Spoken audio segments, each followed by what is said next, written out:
That's right. This is Skirk's inner world. Think of it as the threshold between the soul and dreams. This isn't your first time here, but what you remember is probably a space covered in darkness. I only managed to illuminate a small portion for you back then. Actually, it's my first time talking to someone like this. I only managed to break free and bring you here because the injury weakened her power.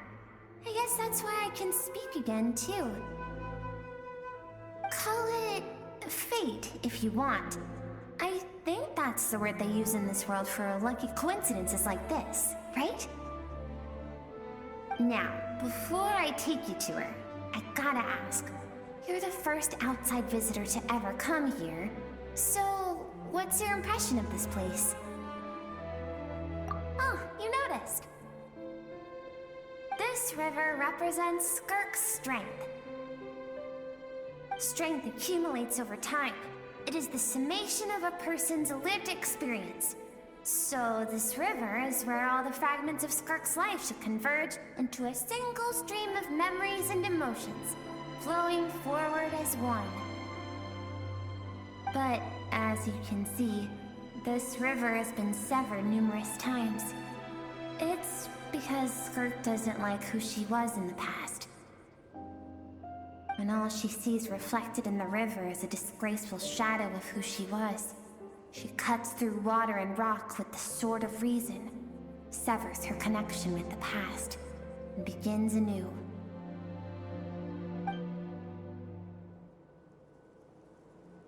You must learn to shut out all the pointless emotion. Crush the self that makes you weak, and become master over your physical form. This isn't my first taste of failure or losing power. When you fall, you get back up again and become stronger.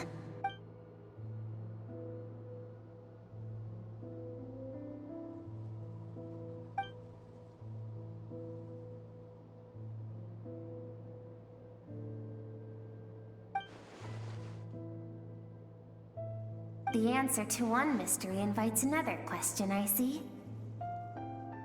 Let's follow the river upstream.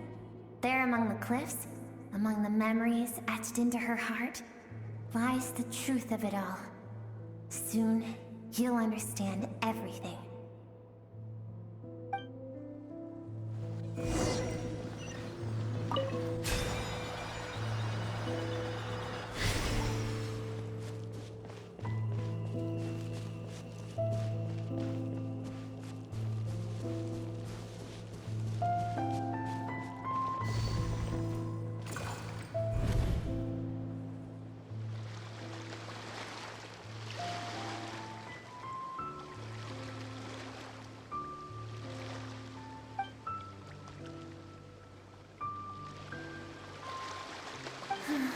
I've always thought that, even when falling leaves don't come from the same tree, they can still form bonds of kinship when they meet. Like meteors, you both made a journey through the stars. Both travelers who have landed on a planet that is not your home. Yet, when she first noticed your presence, although she hesitated for a moment, she still chose to walk away. Indifferent as ever.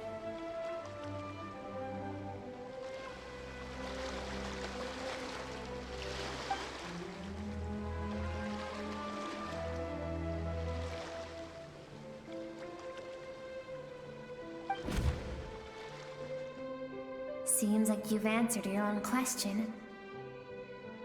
Skirk sees herself as a trespasser in this world. She's made a conscious choice to avoid altering its path. But the reason for that decision stems from events much earlier on in her life. Let's keep going. It's still a long way to the source of the river.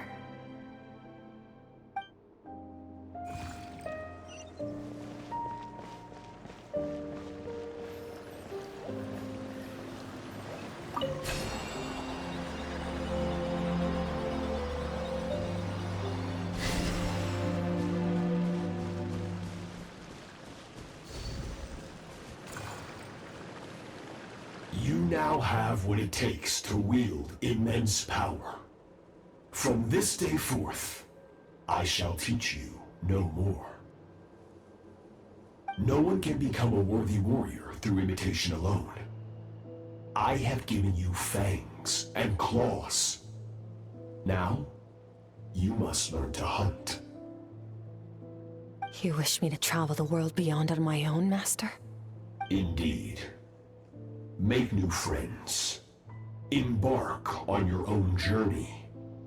And piece together a new future from the shattered remnants of your past. We will still have contact through the Abyss. But know this.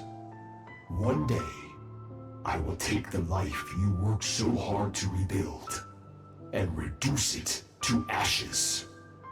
Just like the fire that haunts your mind. Why do you do that? I have told you before, fear is the catalyst for human evolution. You have tasted loss. You have known fear, so deep it can be felt in the bones. But as living beings, we all have an instinct to detach from that which harms us. And thus, pain dampens over time, and the acrid taste of fear becomes but a distant memory. Yet now, I have bestowed upon you the gift of fear eternal. It will drown you in the nightmare of your childhood, or it shall drive you to defeat me, whatever the cost.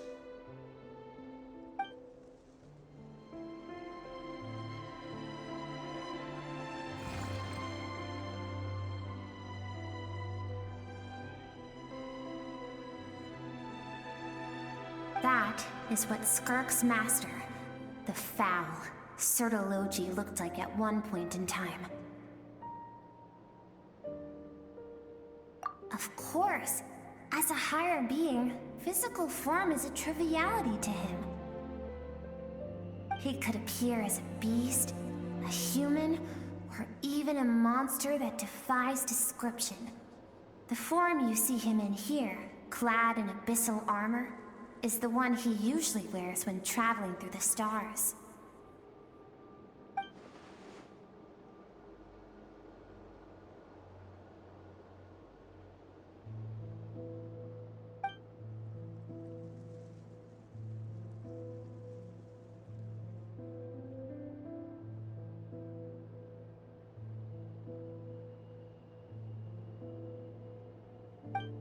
For certain reasons, I need to bridge the power gap between me and my master as quickly as possible. But first, I need to understand the source of his strength. To do that, I need to follow in his footsteps, walk the path he once walked, and somewhere along the way, I'll find out how to defeat him. That is my sole focus and purpose.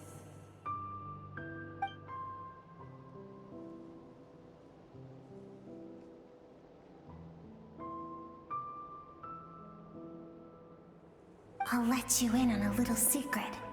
The real Sertologi is terrifying.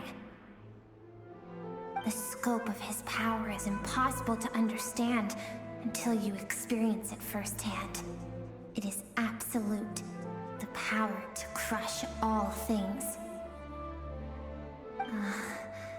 Shall we keep going? Let's see. We're about halfway there.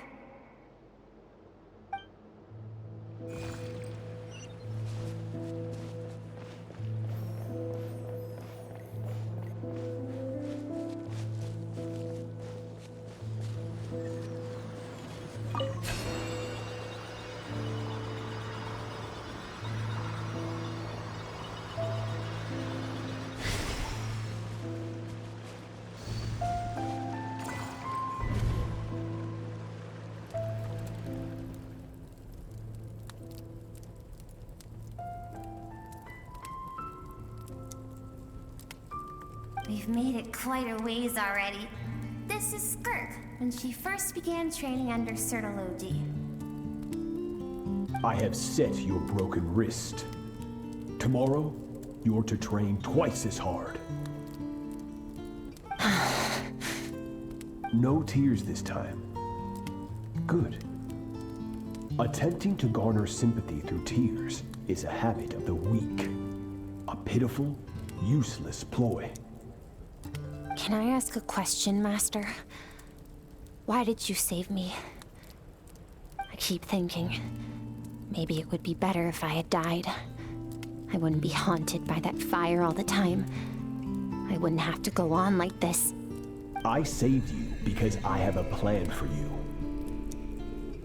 It has been too long since I fought a battle that demanded my full strength, and I hunger for it.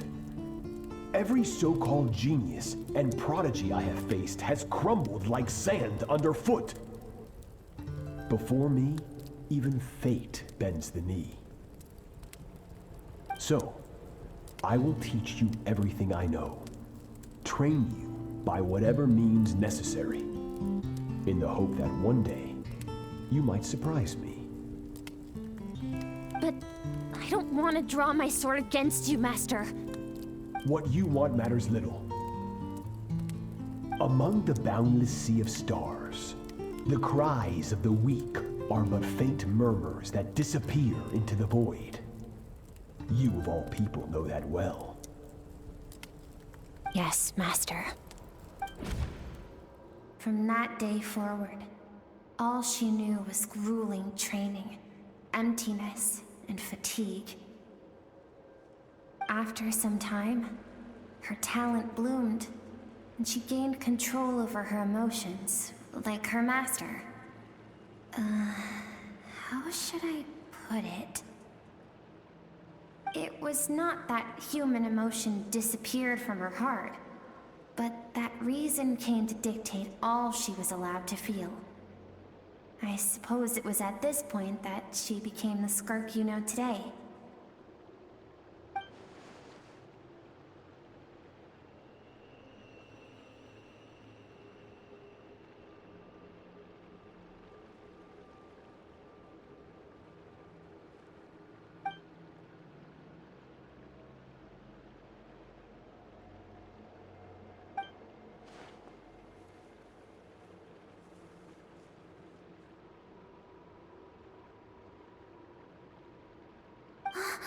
We're nearly there. I almost don't want to reach the end. Well, shall we? This is the final stretch.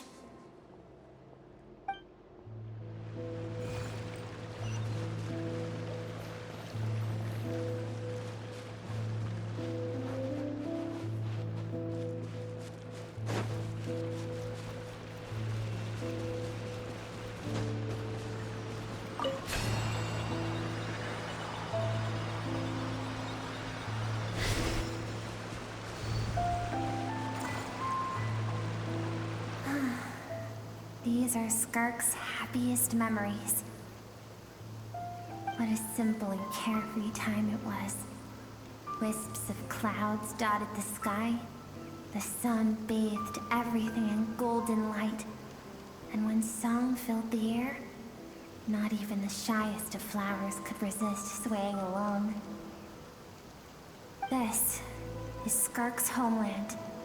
She was so curious about everything as a child. Always skipping school to go exploring instead. There was so much to discover.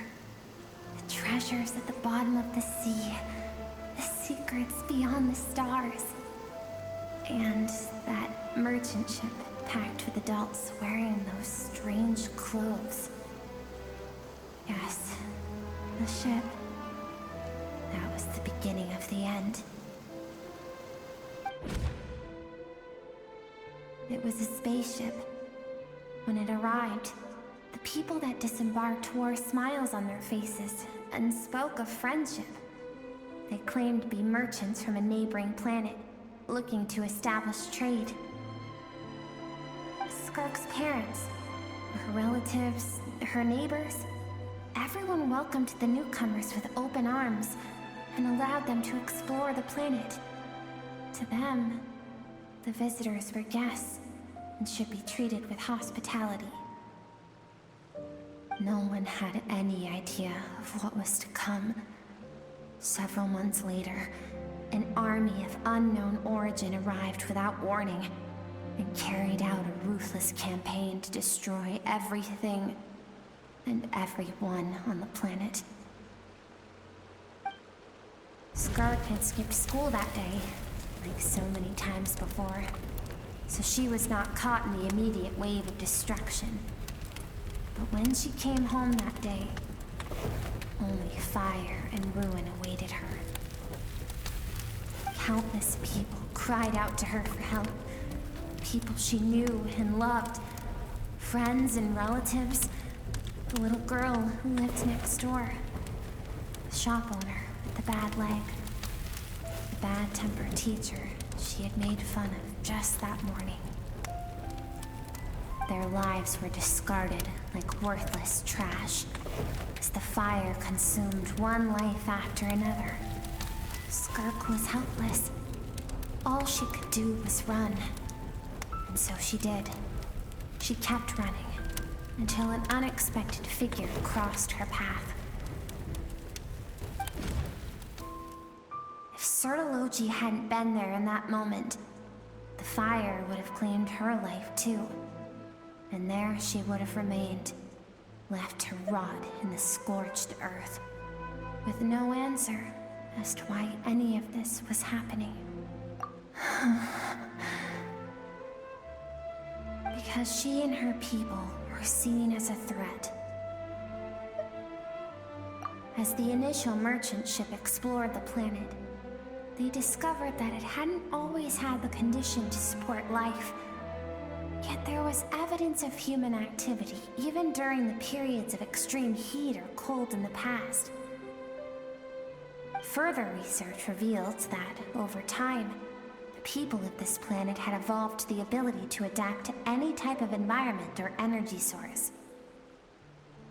For that reason, the outsiders viewed them as a potential threat, and decided to eliminate them before the threat could rear its head. And so, the army was called, and the so-called danger was wiped from the face of the planet. Senseless, isn't it? Deemed a threat because of a gift they didn't even know they had.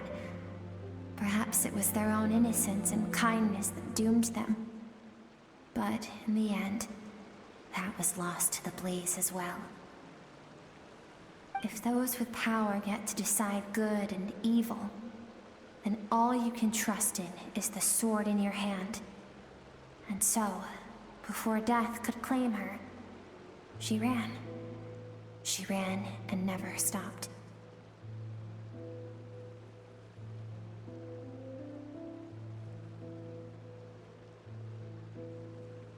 No one wants to relive their most painful moments. Well, that brings us to the end of the story. This is as far as we can go. Skirk is waiting over there. For both of us. Let's go to her. It's time to fulfill my purpose. And my greatest wish over all these years.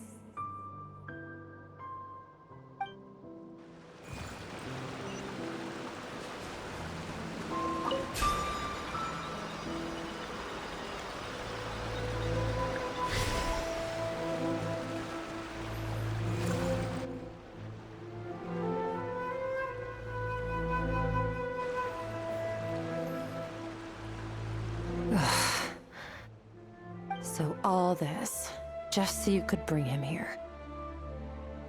I have things to say to you. Well, to me. I want someone to witness our reconciliation, even if it takes an argument to get there. And he is the best choice in this moment. Her suppressed emotional self. The version of herself she keeps locked in the recesses of her mind, stifled by reason. All those rejected impulses, those discarded aspects of your past selves, they are a part of me now. I am who you used to be. Someone you have refused to face for too long. So, I came to face you instead. You're wrong. I've faced you all along. And that's exactly why I keep you locked here. Your existence makes me weak. Moments of joy and longing are when we are most vulnerable. Don't forget, it was a penchant for goodness over reason that doomed our homeland in the first place. The vastness of the universe renders everything insignificant. Our feelings most of all. Even so, learning from the mistakes of the past doesn't have to mean erasing everything. Strip yourself of your so-called weaknesses, emotions like kindness and empathy, and what makes you any different from the ruthless soldiers who slaughtered our people? The difference is that I'm doing what is right, what is necessary. I allow you to exist, but with limited freedom. That is the greatest kindness I can offer. I've shouldered everything you couldn't carry. I rose above the numbness and emptiness, and it was cold, unfeeling reason that brought me this far. It made me who I am. It made me strong. That is the problem. I want to shoulder those things together.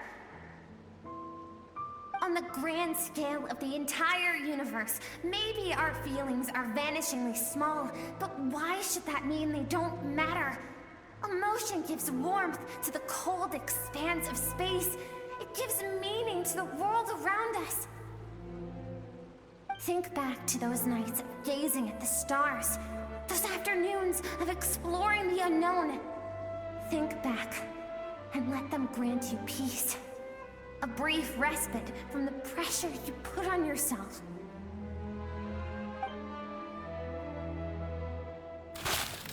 That isn't what we need. It's exactly what we need. Aren't you curious about why recovering your strength has taken longer than normal this time? Finally, you get to the important part. That is the only answer I came here to find. Then look around. Look at your inner world. You cast aside your dreams and curiosity, and in doing so, you lost your original motivation. You severed all connection to who you used to be, so you can no longer draw strength from your past. Now, the only things driving you forward are fear and survivor's guilt. But these cannot take you far enough. And so, this river, the source of your strength, grows more polluted by the day. And do you think that means I should seek help from a weak little thing like you? Your emotional self isn't weak. The fact that she transcended time and broke free from her constraints to come and face you, that proves it. Thank you for saying that. I knew bringing you here would be the right choice. To be honest, I'm not here to argue with you. This isn't about who's right or wrong. And in fact, I agree that in order to make it through the wake of that tragedy, we had to distance ourselves from the pain through reason over emotion. But what is right at one point in time isn't always right forever. I know you will never forget that fire. I know the fact that you were the sole survivor fills you with guilt. And I know that among the voices that haunt you, mine is there too. Because deep down, you know that you didn't turn out to be the person you wanted to be. All those unfulfilled hopes are like knives to the heart. And I don't want you to hurt anymore. So even if you can't accept me, I hope, at least, that you can let go. I keep thinking, maybe it would be better if I had died. I wouldn't be haunted by that fire all the time. I wouldn't have to go on like this.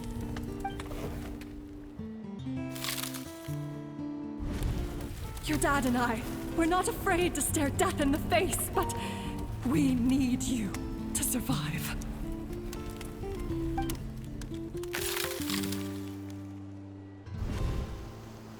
I'm sick of being a kid. There's so many amazing things out there, and I'm ready to see them all.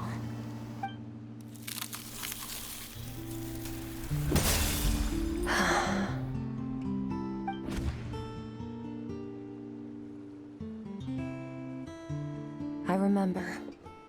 There was a song Mom and Dad always sang when we went out to fetch water. Dancing water. The sand along your path is begging for your song and movement. Will you carry this burden with you on your journey? I am not the dancing water, and you are not the burdensome sand. But if this is your wish, then I will carry you with me until the end. Thank you. I should be thanking you.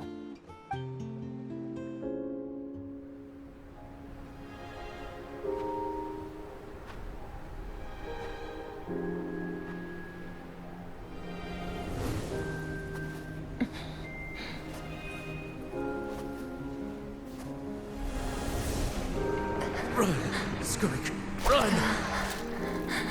Remember, leave no one alive! Heed my words, Skirk. Let fear take root in your soul. Did you survive? Why was it only you? Skirk, did you become a positive light in this world?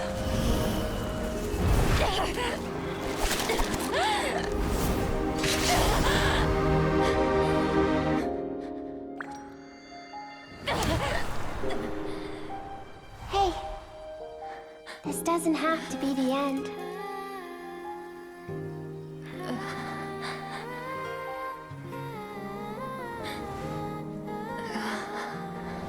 Life is a gift. Don't let darkness claim it.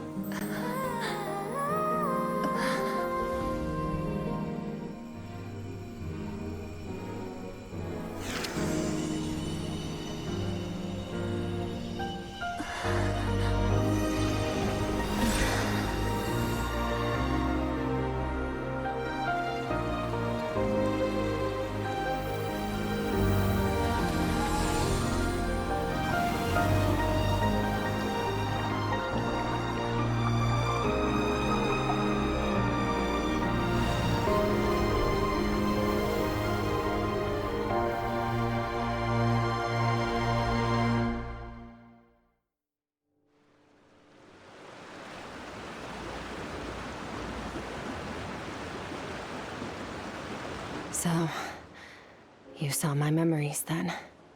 I once asked my master if survival of the strongest was the law of the universe. He said no. But in a world without order, those with no moral boundaries tend to be the ones who survive.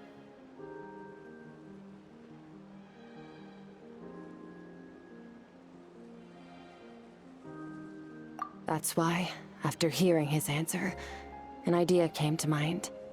An idea that, one day, I would create a new world order. One in which there would never be another tragedy like that fire. One in which power was not the law of the land.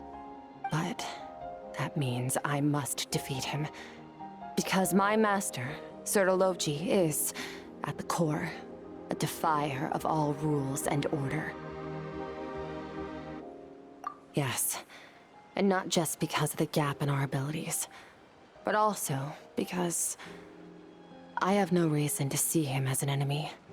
Although his decision to train me was not made out of kindness, he did everything a master should. He saved my life, taught me the sword and the principles of strength. And for that, I respect him. I know, and it's not something I want. But Master never goes back on his word. I have to treat everything he says as a promise. He's no longer into that, but he sends me messages through the abyss every now and then. Most of them are simple greetings, or an answer to one of my questions. Every time I hear from him, my heart skips a beat. And I wonder if this is the moment where he'll finally appear before me and tear down everything I've built to pieces. Maybe that means I do live in eternal fear, just like he said. Yes, I respect him, but I'm also afraid of him. And for that reason, the pursuit of strength consumes every moment of my life. I don't know what Master has planned, but I have to be ready. Help me? Why? This isn't your fight. Because if we want to build the world we both want to see, everyone has to be willing to fight for it. If we all do our part, we can make the entire universe a kinder place.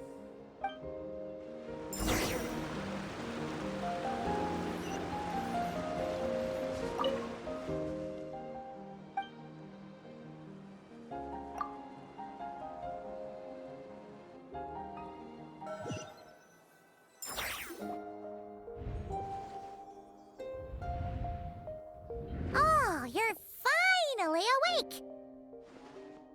Honestly, Paimon was gone for like 2 seconds and then she comes back and finds you both unconscious? Oh, you scared Paimon half to death! You're both okay, right? What does it look like?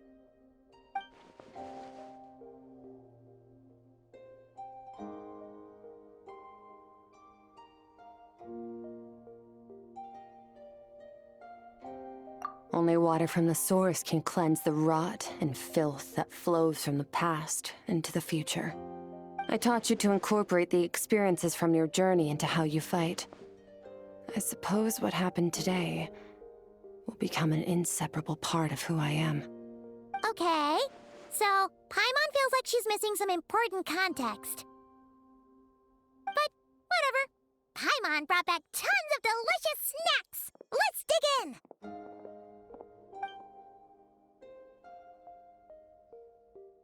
All right. It's about time we finished what we started. We're gonna deal with this thief for good, right? This time, I'm not going to tell you to hold back. But having digested even more power in the meantime, he's going to be tougher than before. The good news is, we have no reason to pull our punches this time. So, let's go. Same place as last time.